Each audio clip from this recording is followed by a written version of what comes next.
As I mentioned in a previous video, floating intake or floating suction filters are a great way to prevent debris from ending up in your pump.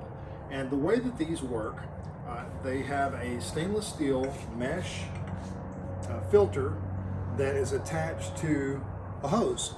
And the hose can be whatever length you like. A common length is 10 feet, but if you have a short tank, that may be too long.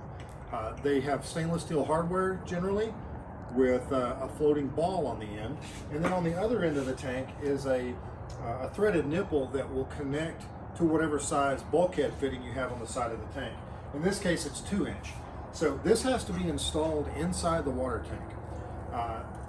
The best way to do this is to obviously put it on before you put water in. It's a bad idea to wait and try and do it after, unless you absolutely have to, because then you have to deal with water and temperatures, and it's kind of difficult to climb in and out of a tank that's standing upright like this one. So the best way really to do it is to tip your tank on the side, crawl in, and take this end and screw it into the bulkhead fitting on the inside of the tank. If you have a 1-inch or an 1.5 inch, we actually do offer floating filters that are for that size. But these floating filters need to be sized based on the gallons per minute that your pump is putting out. So you don't want to take, for example, a pump that typically does 15 to 20 gallons per minute and choke it down with a 1-inch floating filter, because they're really not suited for that. It will restrict your flow.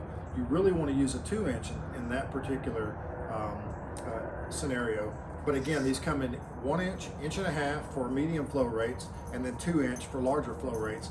You can actually even get them in 2-inch with larger holes for a high flow type floating filter. The purpose is for the filter itself to actually float just below the surface of the water level. So in this case, my YakTech level gauge here, the levitator, is showing me that I have this much water in the tank.